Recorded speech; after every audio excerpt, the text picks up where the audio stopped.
You're listening to The Hour of the Time on 2. And I'm William Cooper. I thought I was using a speaker. Wow, what was that? Another interrupt. What were you going to say? I thought I was going to say I was listening to The Hour of the Time. Well, you did that. I didn't know that. You know what, everyone? Tomorrow, me and my dad are gonna give the toys to Santa to help the other children because I already packed up my toys for Santa. And whose idea was that? My idea. That's right. What made you think of that? Well, I was thinking about something to help Santa Claus. That's why I wanted to do something for Santa Claus. And I said, why don't I just help Santa to give the toys to Santa to help the other children? Well, I think that's very nice. Do you think Santa's overworked, maybe? Well, he might not. Well, he might be. He sure got a lot of kids to visit, doesn't he? Yep. Then he's going to get a lot of toys for the kids because I'm sending them to him. Well, that's good. I hope he gets them. We'll send them off. If he doesn't get them, then he won't come to him. No, I think he'll get them. You want to say the pledge, hon? Yes. Okay, go ahead. I pledge allegiance to the flag of the United States of America and to the republic for which it stands, one nation, under God, indivisible, with liberty and justice for all. All right, baby. Here we go with another call out of the stations. Can you dig it? Answer the phone, dummy. Pinky's Pizza. Yeah, listen, you got any more of those secret agent spy scopes? Hit parade on the stethoscope. No, the secret agent spy scope, man. That points at the moon, the stars, the planets, and the satellites, and the spacemen. You must have the wrong number, partner. If you want a jibby jive, bust around, Betty May. Tell me what's wrong with me. I want somebody. Tell me what's wrong with me. Oh, I ain't trouble in the military. Now, Betty May, baby, won't you please come home?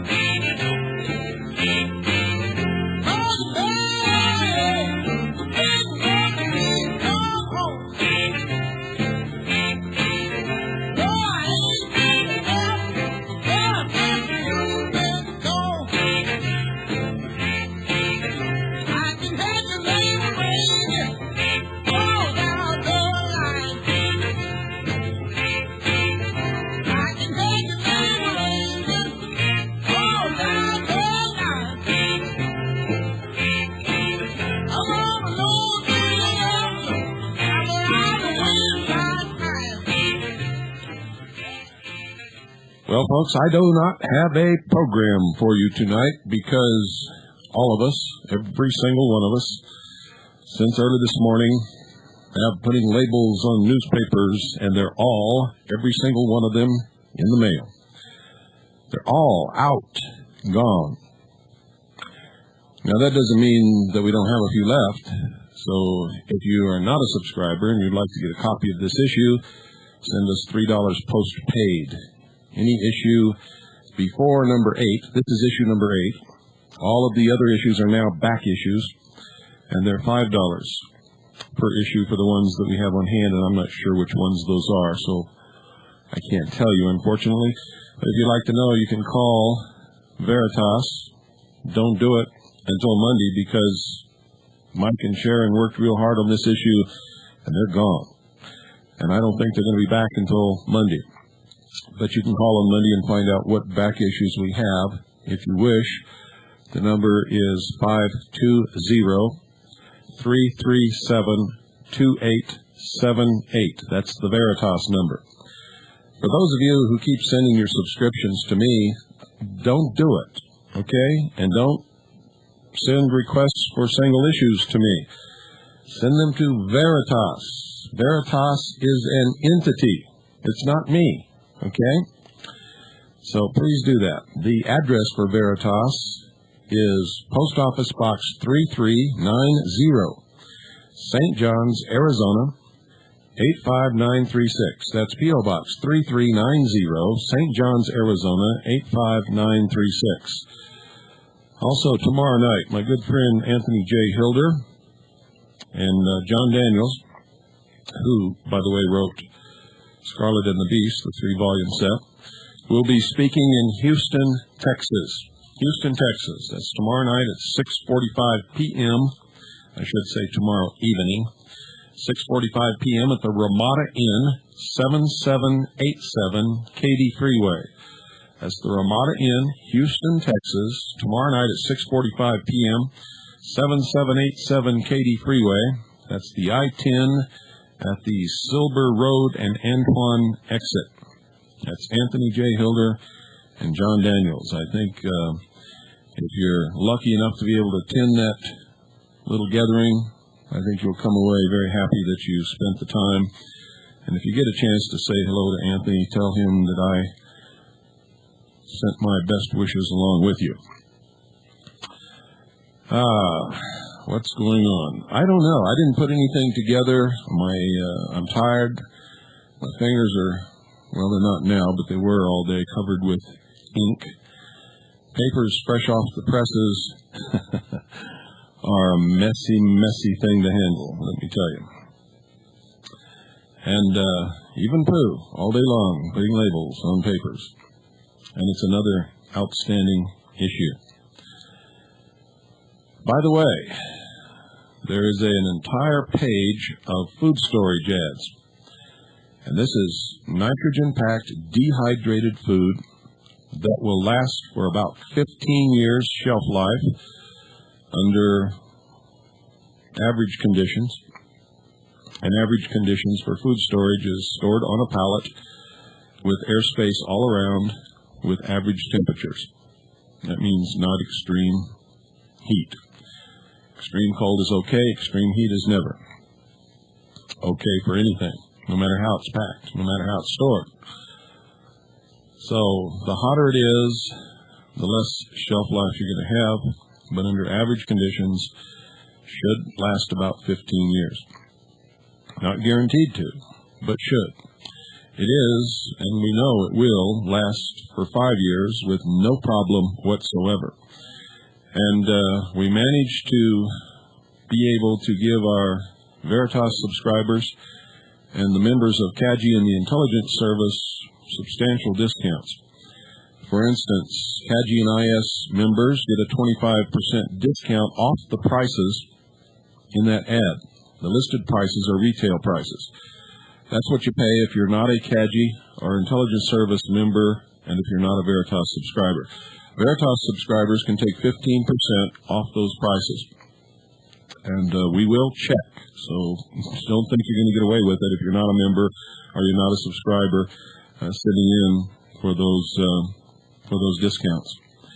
For the family unit, which will feed 4 people for 1 year or 2 people for 2 years, very inexpensively. The retail price, I believe, is $2,800. If you take 25% off of that retail price, ladies and gentlemen, you are getting a $700 discount. Do you hear me? That's how we reward the people who support us, who do the work, who investigate, who research, and we even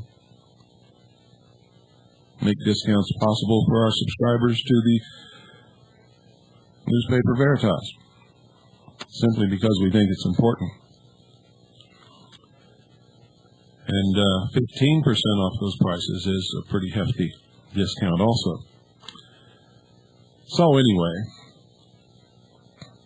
I thought I'd pass that on to you so that you don't brush by that page. Make sure that you look at it. And if you aren't prepared with a food storage program, you might want to give some serious thought to acquiring some of the merchandise listed in that advertisement.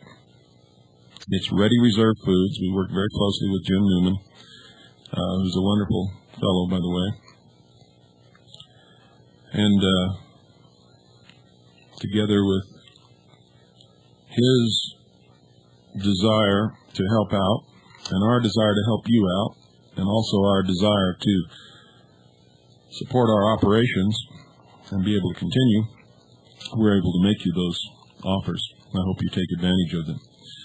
We're going to take calls tonight because I don't have anything to talk about. I am tired. I don't want to exert my my brain any more than I have to tonight, so you guys can do the talking. And I don't care what you want to talk about. We'll talk about it. So the phones are open. The number is 520-333-4578. That's 520-333-4578. Good evening. You're on the air. This is Jeffrey from New Orleans. Hello, Jeffrey. I just got your letter today. I've just been reading or hearing your series about NASA Mooned America. Uh-huh. And this is one area where I begin to ask some questions of a different type. Because I am the beneficiary of what NASA did in 4 areas. And I think I should explain to people what these areas are since they affect my blindness. First of all, the area of converting light signals into sound has been an area where NASA has been very, very strong. This comes into play especially for blind people who need to identify money. In the past, before the development of money identifiers, in businesses, blind people could easily be shortchanged by unscrupulous people who would come up and tell them that they were giving them $10 bills and $5 bills when actually they got $1 bills instead. And that happened quite a bit over the years. Oh, a lot. Until 1977, when NASA engineers developed a light probe device that actually could tell blind people what money was for this reason. NASA people found out that the pictures on the back of the bill had a pattern which could be converted by sound into a code that would tell blind people what a $5 bill, a $10 bill, and a $20 bill was. And I benefited from that since I used to be in business and use light probes and so on. Mm-hmm. The second area that's similar is, of course, the development of devices that allow blind people to read print. Starting in 1970 with the Opticon. That's the one where you put a TV camera over the paper and it scans the line and then converts it into feelable letters that come out on vibrating rods. That started a company called Telesensory Inc., which has developed many devices, especially the beginnings of talking calculators. Of course, today talking calculators you can buy in any place now, but when it first started, Telesensory was the first one to produce it, and that was started by some NASA engineers. And of course, spinning off from that is the scanning device. You, in your Behold the Pale Horse, you talk about Mr. Kurzweil. Yes. Well, Kurzweil made his fame by developing a reading machine for blind people in 1976, but in the early days, that reading machine cost $50,000 and didn't do a good job on certain things. But today, there are 4 companies that produce similar devices now. Kurzweil, Arkenstone, Telesensory. all produce devices that use scanners. Mm-hmm. I mean big things like the Hewlett-Packard ScanJet that convert the printed material into signals that are now converted into speech on computers. So that's one of the reasons why I could work with some of your material, because I could convert it right into speech and read it right on the scanner. Yeah, and for those of you out there who think that this is ridiculous, I have a program on my computer that if my eyes are tired, and if you work in front of a computer for several hours looking at a monitor, your eyes get very, very tired. I can just open this program and then open a file, and this program will read the file to me, and I don't have to read it myself. That's right. And of course, the second big area that NASA helped me out on was teaching me to always have a backup system, whatever I did. So, in other words, something in reserve. For example, if the air conditioner breaks down, always have a fan. Mm-hmm. If the microwave breaks down, have a stove. If the refrigerator breaks down, have an ice chest. In other words, the big lesson they taught me was, don't leave yourself in a position where you're going to be where you're completely vulnerable and get destroyed. So as far as I'm concerned, maybe NASA mooned America, but I won the race. You know what I'm saying? NASA did promote a lot of technological development, and I think that it was intended for NASA to waste tremendous sums of money, some of which, of course, had to produce something useful, or they wouldn't be able to waste the rest of it. And absolutely, a lot of the miniaturization in electronics and other things, hydraulics, in pneumatic systems, and air conditioning, and things of that nature, computerization, were developed by NASA. So you're absolutely right. But the point, we're not trying to belittle any of the good accomplishments that came out of the so-called space race. But I have to tell you, Jeffrey, that all of that money could have been put to more useful purposes, and a lot more things could have been developed if we had not engaged in not all of NASA is a scam either. I don't believe that. And I do believe that we have put people out in space. But I don't think that it was done with the program that the American people were looking at. I think it was done with the secret space program that DARPA was running. Well, I'll tell you this. The way they did it, or the way they told us they were doing it to go to the moon, was not the way that was originally proposed by a German rocket engineers, especially a fellow by the name of Willy Ley. I don't know if you remember him. Willy Ley was one of the ones who came over after World War II. Yes. What he suggested was that first we build space stations out in space, and then from there go to the moon, rather than try to do it the way we did, where we, and I'm using NASA's own idea, where they came out and then separated and reconfigured the booster, etc., into the space Apollo capsule. Now, I will tell you this: I did have eyewitnesses who did see the Apollo flight to and from the moon, where NASA told you the Apollo rockets would be. Mm-hmm. So again, if there was fake pictures, of course I can't dispute it because I could never see it. It may have been done partially because they couldn't get cameras on the moon. They had to show you something in order to be able to at least show the public what they were supposedly trying to do. And that's about the best I can say about it. Mm-hmm.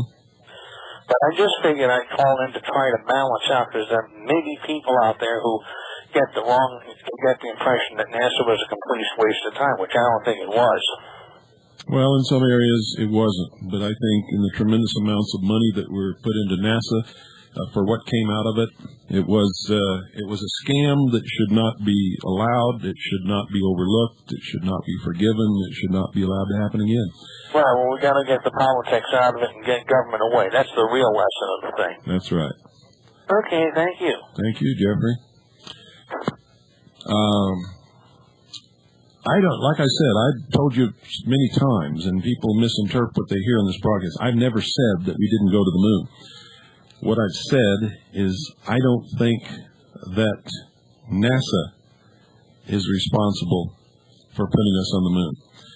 NASA may have sent rockets to the moon. They may have sent astronauts to the moon.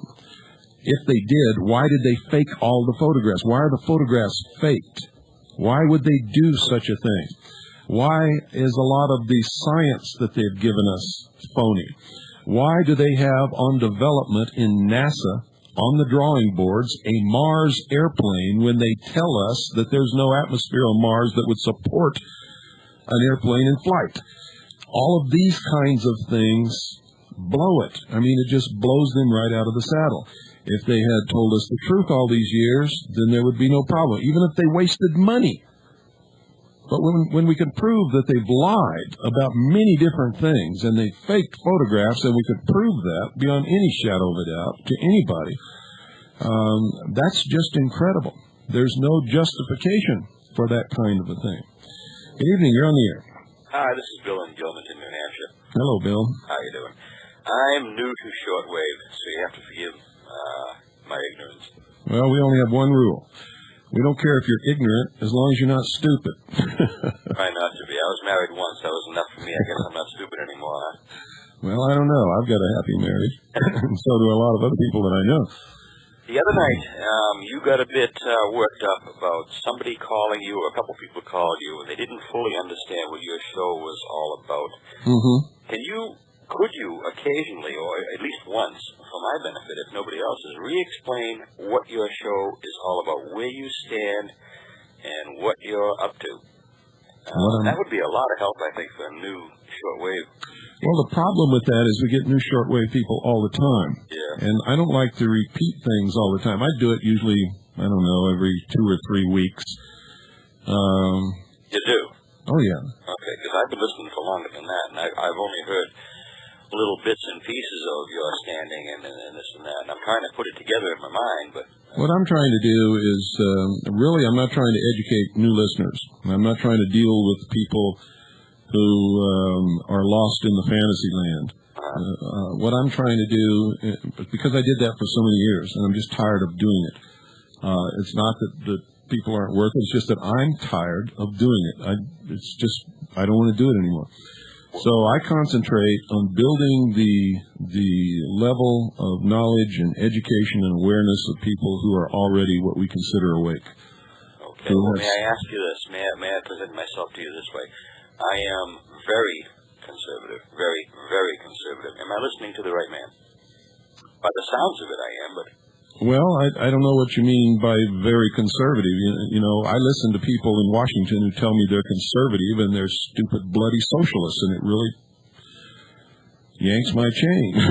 Well, I don't know how to explain myself to you, except I can pick out, I think I can pick out many, many things on every ABC, CBS, NBC broadcast. You can just tell the way they present things, in the order of which they present things. I can see their slant, I can see their twist, and I'm a Reaganite, but you're not. You're sort of non-political, really, aren't you? From what I've... Yes, because I've learned in my life that politics is not what people believe it to be. From my observations, there's not one iota bit of difference between the Republican and the Democratic Party. No matter which one is in power, whether it's in Congress or in the White House, we still move toward a socialist world government. And I don't think that it's by accident either. In fact, I can prove that. It's all laid out in the law. It's no conspiracy. It's all happening in the open. It's intended to be. They want world government. It's going to be socialist. They've written about it. They've said it. They've outlined it. Just that most of the average people never read those things, so they don't know it. Even with a Reagan or a Pat Buchanan type of... Oh, absolutely. When Reagan was in Hollywood, when he was the head of the Screen Actors Guild, his nickname was Red Ronnie. Did you know that? Well, I know he went to trial, but he blew them right out of the water as far as I know. Well... I was only a kid then, I don't remember. Yeah, but the problem with that is, see, Ronald Reagan didn't help this country. What he did was take a lot of money that we didn't have and spend it. And, of course, everybody loved that because it gives the illusion of prosperity.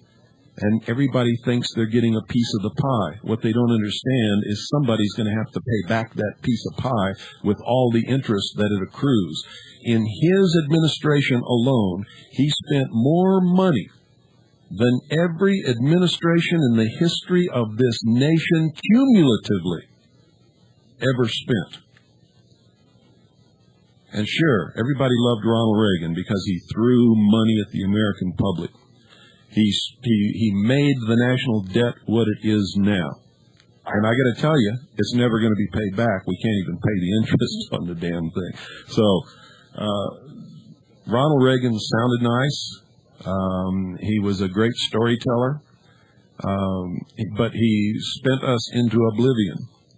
I saw him as being anti-socialist, anti-communist, 100%. I saw him at that time as being the savior, or the beginning of saving our country. And you're telling me I'm dead wrong. Well, I'm not telling you you're dead wrong. I'm telling you that I believe that man destroyed the chances of our children and grandchildren and great-grandchildren of having any kind of a good future, because as the debt continues to escalate because of the interest that it accrues, they're going to have to pay it all back in some manner that they can't even afford. Right now, today, my family share and your family share of the national debt is over $60,000. Can you afford that? No. No, of course not. Well. and you can thank Ronald Reagan for that. Well, golly, been nice talking to you. Hey, evening. I thought, honest to God, there's so much to learn. There's just so much to absorb. Yeah, there is. If you really want to know what this program is all about, here's what I try to do. I encourage everybody to listen to everyone, read everything, believe nothing unless they can prove it. And that includes me. I'm trying to dig up the truth and to relay as much of that truth to the American people as I can, whether it doesn't matter who it hurts or helps, even if it hurts me. In other words, if the truth supports liberalism tonight, then I'll support that portion of liberalism tonight.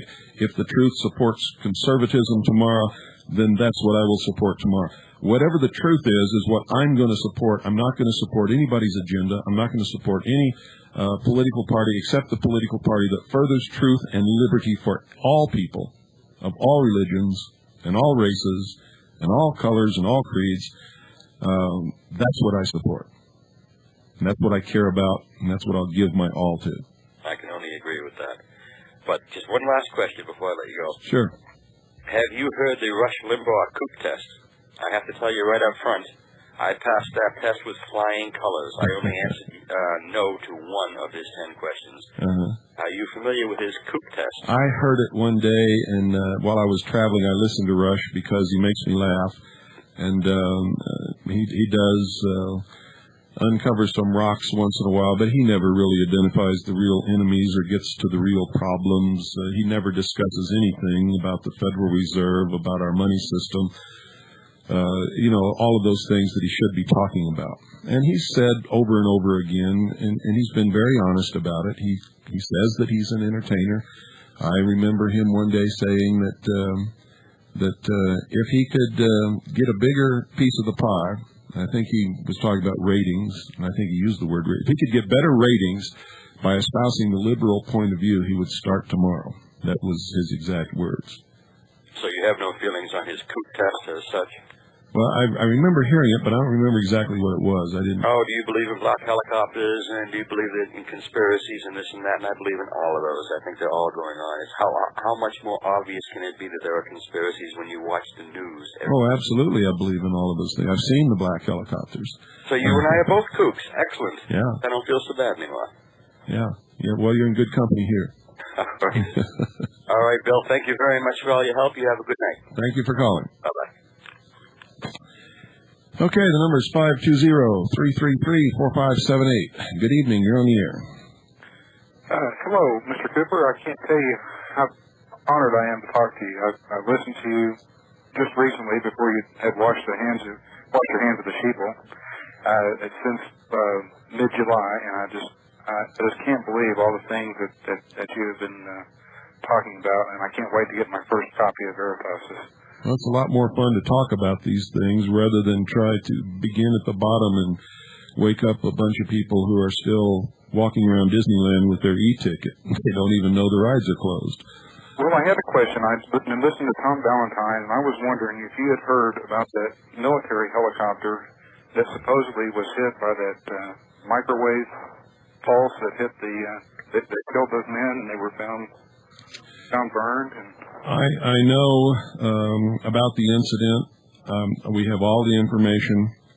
I'm not sure that it was a microwave that hit it, and I don't think anybody can prove that. But that's the allegation that's being made by some people. I don't know exactly why it crashed.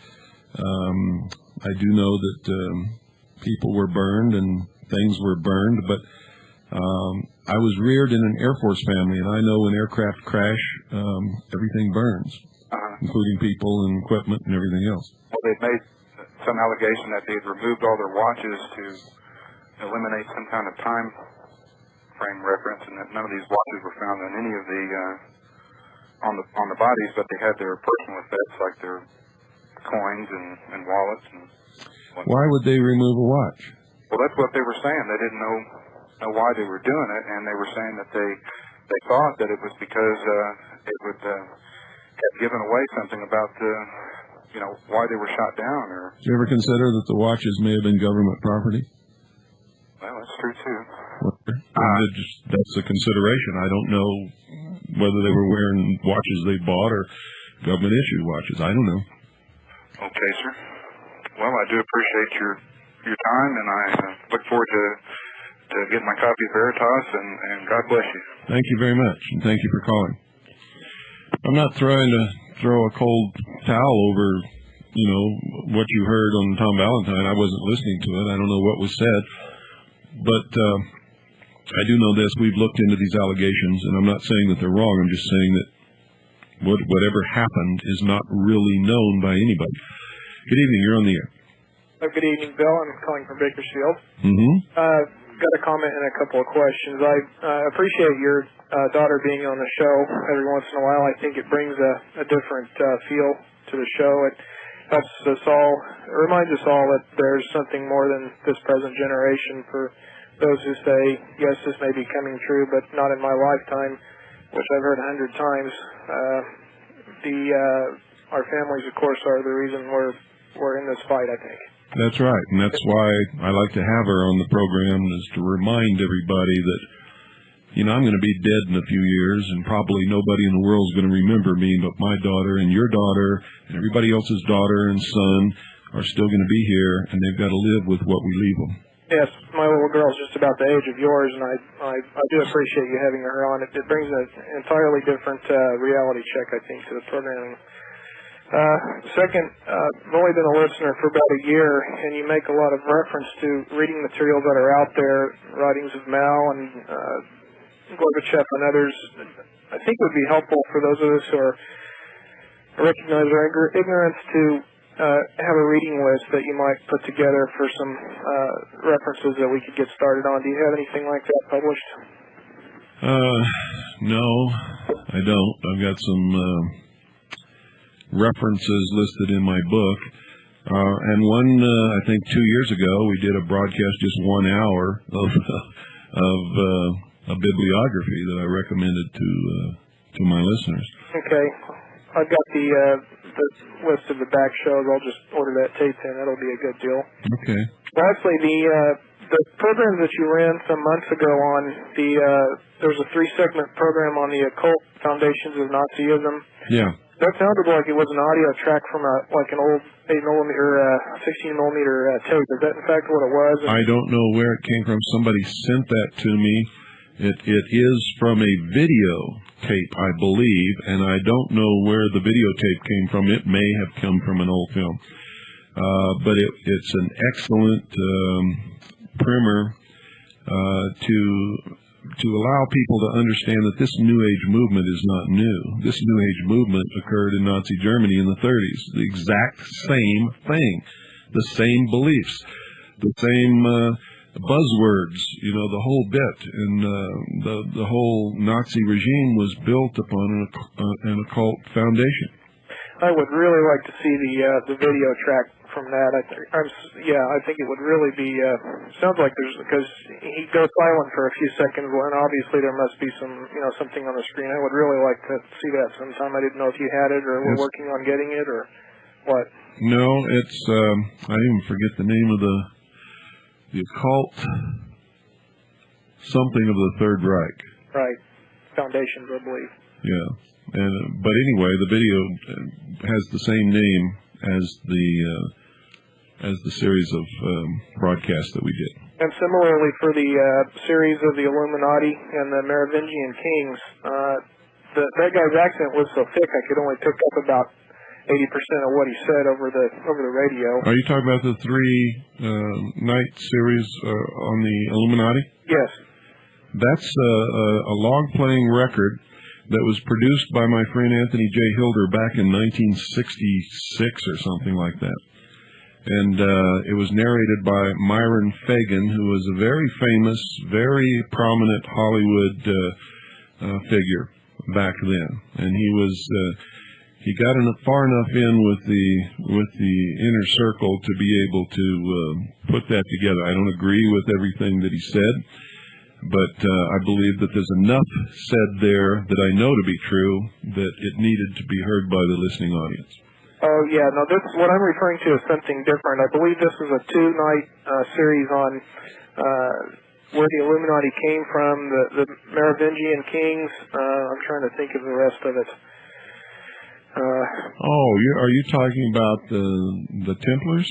Yes, that's it. Yes. Is there a video that goes with that, or? Oh yeah, that's what's the name of that? The Trail of the Templars or something like that. I forget now. Okay. But we used that at our convention, at our seminar in St. John's this year, and then we did 2 nights on the air with it, which gives you a background into the history of the beliefs of these people concerning the fact that they believe that Jesus didn't die on the cross, that he did produce children with Mary Magdalene. The children were brought to France and produced the bloodline of the Merovingian kings, and Mary Magdalene and her children were brought to the continent by Joseph of Arimathea, who also was supposed to have spirited out of the Middle East the Holy Grail, or the cup that Jesus drank out of at the Last Supper, and all of these things. Most of it is fantasy. Some of it is metaphor. Some of it is based upon fact. But it gives you an idea into the belief structure of some of the people that we're dealing with. Mm-hmm. Okay. Well, that guy's accent was pretty thick, and as I said, it came across the radio pretty rough, and I wasn't able to understand part of it, so I was wondering if perhaps... He's English. It's one of the authors of Holy Blood, Holy Grail. His name is Lincoln. Okay, maybe what I'll do is send in for the tape of that as well then. Yeah. Okay. All of our tapes are studio quality stereo tapes, and there's no shortwave static. Well, even across KDNO once in a while there's some, it's not static, but there is some almost overmodulation or some kind of interference that renders the signal a little bit rough at times. So, great. Thanks very much. You're welcome. Thank you. Thank you for calling. Well, let me see here. What am I doing? I'll do that at the end. Good evening. You're on the air. Good evening, Bill. I really enjoyed your programs on NASA. I just got a couple of thoughts on that. The waste of money over the past 20-some-odd years by NASA and our so-called space program is one of the great national tragedies, probably the greatest national sin that this country ever committed. And I just think that these great inventions that the blind gentleman was talking about could have been done here on Earth, and whether they went to the moon or not has done humanity no good whatsoever. And I just think, that it was a waste. Well, let me tell you 2 things that they believe that it did good. It gave man a look at where he lives from the moon, thus creating the conscious realization, is the way they put it, that we all live together on one planet, and therefore we should drop all of our national boundaries and all of our divisions and come together under one world government. Number two, if we could leave the Earth and travel through space and walk upon the moon, somebody who lives on some other planet somewhere else in the universe could have come here. And it supports the premise that we're being visited by extraterrestrials from some other planet who are vastly technologically superior to us and therefore represent a threat. The threat, in order to be countered, has to produce a world government to speak for planet Earth and to meet that threat. Just as Gorbachev and Reagan agreed to defend Earth in the case of an invasion, that was part of the whole plan. That was all part of it. And anyway, it's just, to get tennis shoes and orange juice, it was a heck of a waste of money. Thank you, Bill. You're welcome. Appreciate it. Thank you for calling. The number is 520-333-4578. If you'd like to get in on this little discussion, good evening. You're on the air. Good morning, Mr. Cooper. I have a cold. Sorry to have a hoarse voice, but I have a cold. My name's Joe. I don't know how to figure you out. Some days you sound cold and mean and harsh, and some days you sound like a decent guy. Now, I'm not trying to belittle you or anything, but I'd like to discuss some things with you because I am blind also, like Charlie. Mm-hmm. Now, you, and I understand your view, and please, don't take this as offense. You don't believe in socialism, right? I despise socialism. Okay.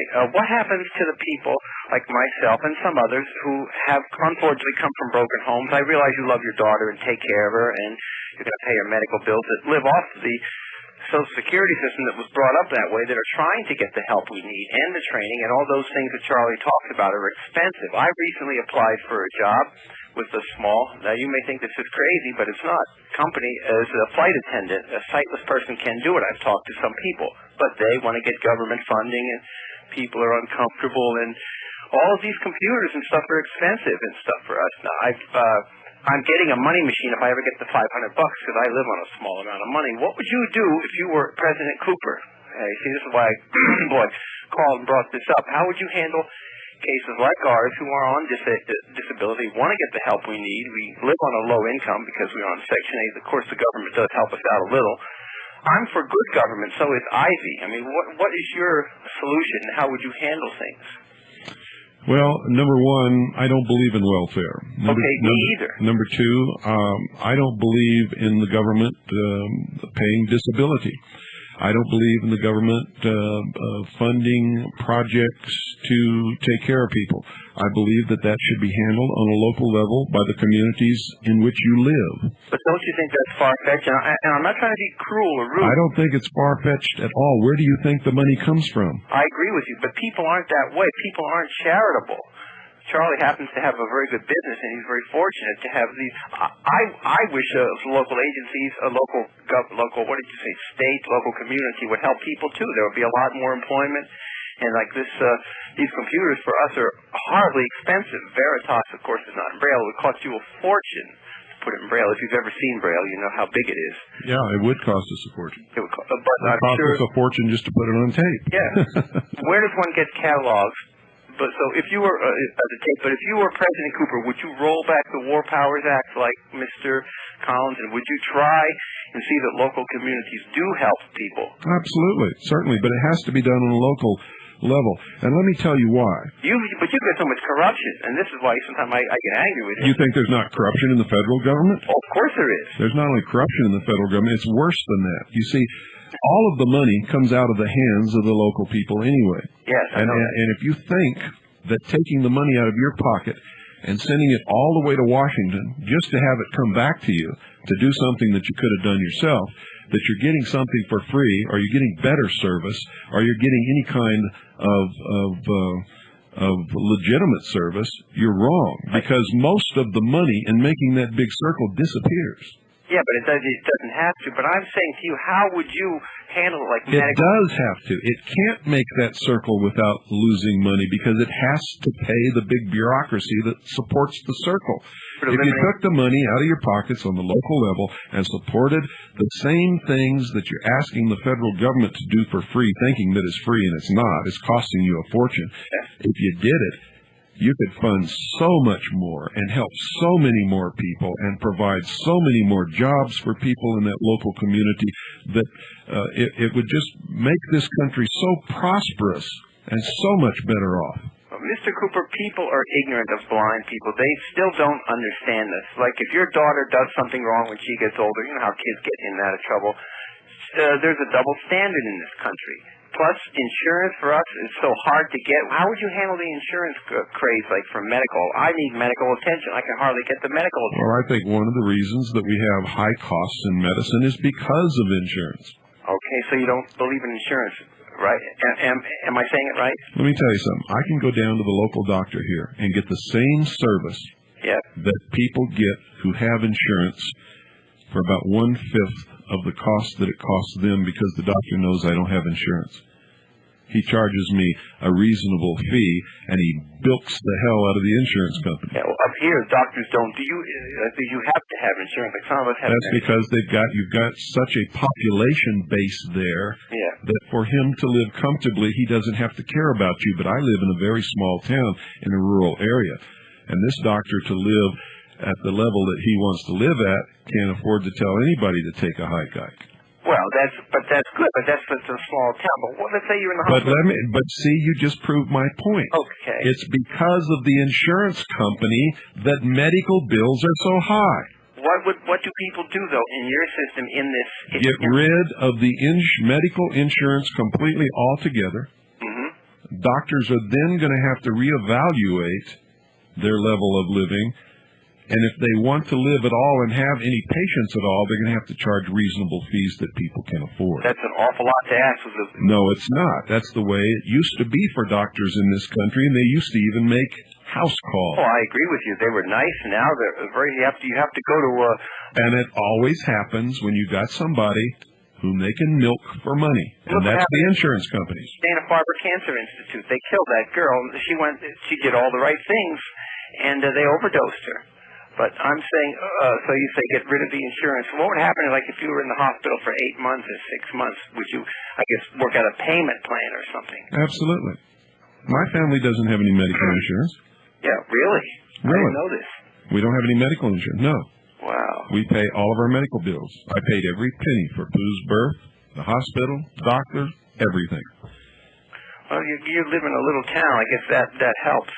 Well, it helps, but I'll tell you something else that helps is getting off of this victim kick and learning to be responsible for yourself. A lot of us have done that, and they won't hire us. They won't want to spend the money. Like with the TSPS telephone equipment boards. I'll guarantee you there's somebody who will hire you if you will give them a good day's work, whether you can see or not. How do you deal with the income tax? Because everyone I've talked to says we are going to take out if we do hire. My friend, I'm not a taxpayer. No, the IRS. I'm not a taxpayer. You're not? No. How do you do that? Very simple. I'm not a taxpayer. But don't they put you in jail? No, they don't put me in jail. Then you must know how to do the legal paperwork and all this. I know who I am. I know who they are. I know what the law is. I understand the whole bit. I don't have a Social Security number. I don't play their game. Because I've mentioned that, and people are scared. And of course, you know what Ivy went through. That's probably because her radio show. I showed her briefs to somebody. I know what Ivy went through, but Ivy didn't go to jail either, and she is not a taxpayer either. But she says she has spent time in jail because of the IRS. Well, she may have, but it was only like a couple of nights. You know? But you're saying everybody has to get involved, and not just one or two people. Everybody has to carry the ball. Absolutely. Okay, that's what I just wanted to understand, and just to get that cleared up. And where can we get tapes, and how do we get copies of tapes? Is there a catalog? Tapes of what? Tapes of your shows. Oh, send us $1 in a self-addressed stamped number 10 size envelope, and we'll send you a list of materials and tapes. And are they videos and audios too? Some of them are, yeah. And where do we send this to? Send it to P.O. Box 1420. Do we put attention? No, just send it to the intelligence service. Okay. If you send a check or money order, make it out to Annie. Yep. And send it to the intelligence service, P.O. Box 1420, Sholo, Arizona. Yep. 85901. Number 10 envelope, and put a little note in there requesting a tape catalog. Yeah, along with $1. Okay, well, I appreciate it, and I just wanted to clear up something, because all this stuff for us is horribly expensive, like talking money machines. There's a new one out now for $500. It's made in Canada. Mm-hmm. I guess that's funded partially by the government too. But That's probably why it costs $500. And these computers for us go from Arkenstone sells it like for $4,000 or $5,000, and of course you need training. I've never used the computer too well. Let me tell you something. If I can buy a state-of-the-art 486 good computer that I can do just about anything on, there's no excuse for charging you $5,000 for a computer because you're blind. Well, but that's the way it is, you see. I know that's the way it is, but the only reason it's the way it is because they know somebody is funding the purchase of that, not you. I see. You say the local communities would, if you were president, would kick in. You feel that that's right, and they would put these things up for bid. It would be competitive because they don't give their money away, and that price would come down from $5,000 to some reasonable amount that you could afford to pay. Is that like the telephone companies, that they're all fighting with each other? That's why the rates are lower in some cases. That's right. Until then, man, when AT&T had the monopoly on the telephones in this country, do whatever they want. That's right. How would you handle Section 8 of people that are on Section 8 or that are temporarily out of work? You said you would get jobs back if you could, and our community should get involved and would, I hope. How would the rents drop too? Because there's... Well, in the first place, I have no idea what Section 8 is. Well, you live on Social Security and you get a small stipend, SSI for some, and the government pays part and you pay part of the rent. Social Security is one of the biggest scams there ever has been in history. They're telling you that if you pay into this fund... Well, this is SSI, Social Supplemental Income. Okay. Where does that come from? Disability, I think. I'm not sure. The Social Security but where does the money come from? The government. Oh, people. People, that's right. That's all right. But, I'm sick now. I'm getting it for free. The government's going to take care of it. The government's not taking care of anybody. You're taking care of yourself, and you've been scammed into believing that the government is taking care of you. But the only thing wrong with it is by the time you give the government the money and any portion of it comes back to you, most of it has disappeared in the bureaucracy. Do you know that if you get hired at $6 or they start you off at $5 or $6 an hour, they will take some of that money out of your SSI check so your rate will be lower and your rent will increase? That's why if they hire you, they should pay you a good wage so you can pay, because some of our rents will shoot up to $600 or $700. That's the way the system works. If small businesses and companies and corporations didn't have to pay all that they have to pay to take care of the requirements of the government in running their business and paying taxes and bilking you out of money to send to the government, they could afford to pay a decent wage. And then people would be employed. Would you get rid of the FBI or Secret Service like Mr. Collins would? He would try and get rid of them. Absolutely. There is no constitutional justification for either one of them. Not only that, but I have a deep suspicion that the Secret Service is not what it pretends to be. It is not listed in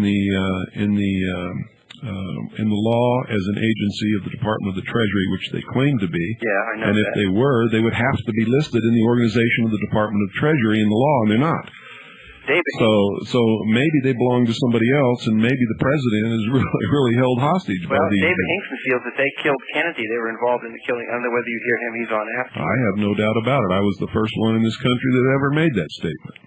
Well, I just wanted to get your views and just to clear up, because sometimes I hear you say sheeple, and I think, boy, what kind of a man is this? Is he so cold? And he says he's Let me tell you something.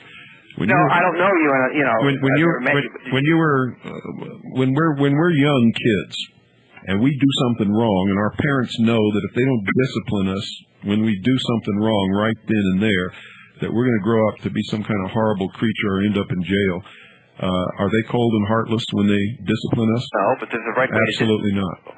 See, there's a right way and wrong The only way I have is with my voice through this microphone. Okay. And if by calling you a sheeple I can push enough buttons to get you up off your butt to go check out what I say and find out that you really are a sheeple, then that's exactly what I'll do.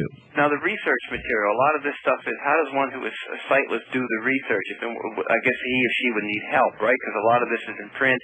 I asked the librarian one time to help me find someone's name through one of those discs, they have. She was very reluctant, but she did it because she was busy. She did it because she has to. Yeah. Part of her payment for her job is to help people who come into the library. Well, she didn't want to do it. I said, well, I can't see to read the print on the, compact disc. It took her 3 days, but I got the number. Good. But you see, we have to get all the people have to get involved, and everybody has to work together. I guess that's what you're trying to say. Absolutely. Yes. But it's against human nature because most people want to seek the easy way out. That's why socialism is so attractive.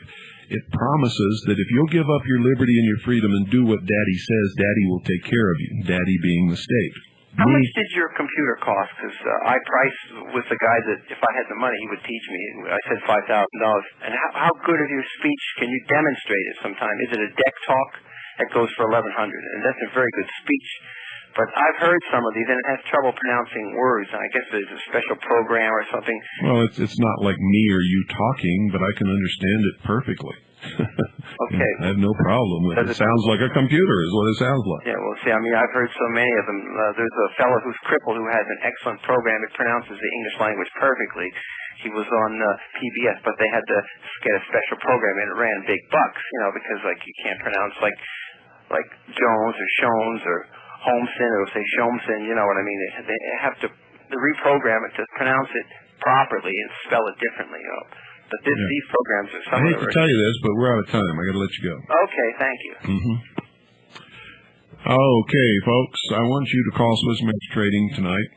Tell them that you're a listener to the Hour of the Time and that you'd like to have a current copy of their newsletter and explore the possibilities of taking a part of what you have now and putting it into real money so that if things get really bad, and I can tell you right now, it's going to happen, that you won't suffer like so many people are going to suffer. And I can guarantee you it's going to happen. Most people are in hock so much that if they sold every single thing they own, they'd be lucky if they had $2,000 of the funny money to put in their pocket. And a lot of people wouldn't have even a penny. They'd still be in hock. They would still owe money. Very, very few people really own what they have. And even they don't own it. So, call Swiss America Trading. Get your hands on some real money.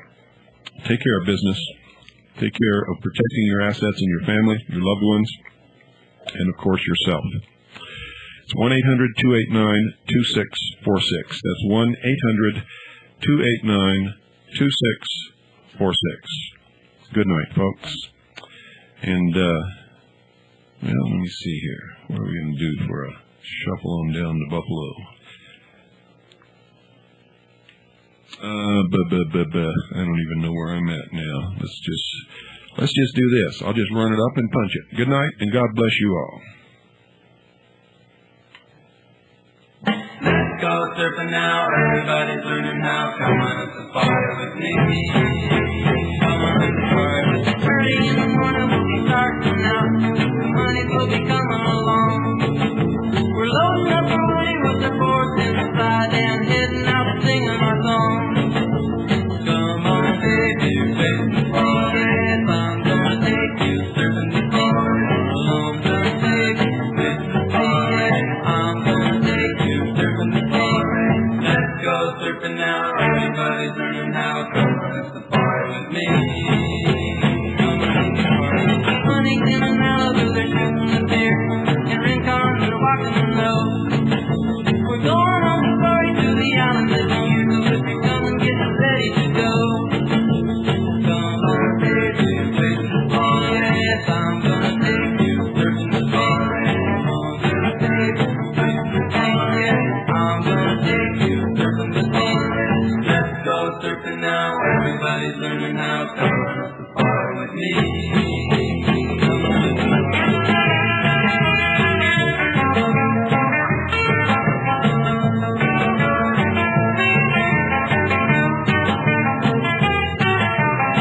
They're angling in Laguna and Zero too. They're kicking out the Doheny too. I tell you, surfing for a while, getting bigger every day. From Hawaii to the shores of Peru.